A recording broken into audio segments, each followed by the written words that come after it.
with Chad Pergram's live up on Capitol Hill. This had been talked about, Chad, our senior producer for the Hill, but it was uncertain whether he would do it because it seems certain that there will be legal challenges. There will be. He has under the statute the ability. There's about multiple reasons as to why you can declare a national emergency, and he does have firm ground there. But the thing I would look more carefully at, Shep, is what we call transfer authority. So if you have individual spending bills and they've only allocated $1.375 billion for the border wall, does he go around Congress and try to move money from, say, account A to account B inside that spending bill without getting the blessing of Congress? Part of the statute says that you have to get a sign-off by the Appropriations Committee. Part of the statute says you can go around that. Or does he, say, take the Department of Homeland Security spending bill and then dip into the military spending bill, the Defense Appropriations Bill, or what we call the VA MILCON, Military Construction Bill, and go across spending bills? That, Shep, could be where there is a greater legal challenge. That's the bigger problem right now. And, the other thing, Shep, that's going to be very important is whether or not this decision to declare a national emergency actually affects the vote count.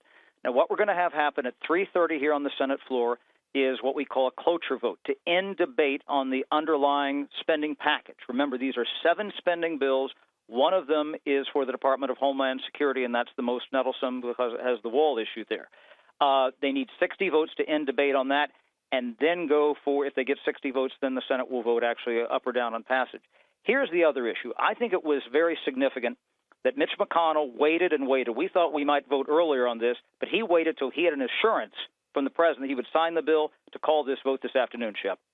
This matter of declaring a national emergency, John Roberts we'll go to John Roberts at the White House in just a minute, but John, this is something, to what degree there is really influence, I don't know, sitting here as one who does the news and doesn't do the commentary, but all the people who are out there making noise for him have said, okay, go ahead and do this, but you better sign a national emergency.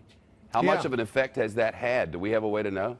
Well, I think he's got a lot of backup from people like Mitch McConnell. He's got backup from Senator Lindsey Graham, who weeks ago said that the president should give a certain amount of time to negotiations, and if he doesn't get what he wants at the end of the negotiations, declare a national emergency. I just got off the phone with a White House official who says, in fact, that, McConnell spoke to the president, and that's what was said in the conversation.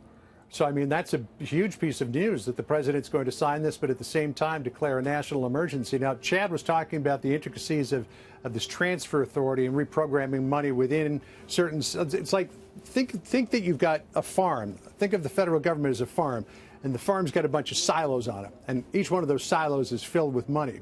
And you're allowed to move some money around within each of those silos, and you're also allowed to move certain amounts of money in between the silos. Now, if you declare a national emergency, it gives you greater leeway to be able to move money around in between those silos.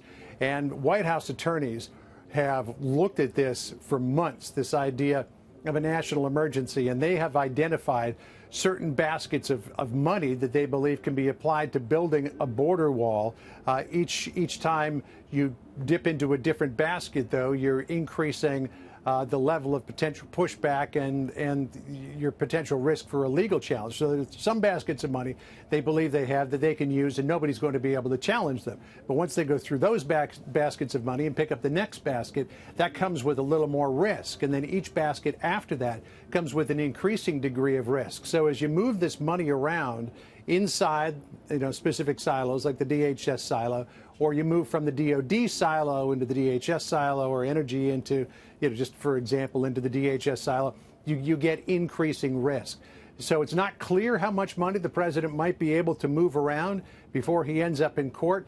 But I do know that the OMB Office of Management and Budget here at the White House has identified far more than the $5.7 billion than the president originally wanted in these baskets of money that it believes it can move around.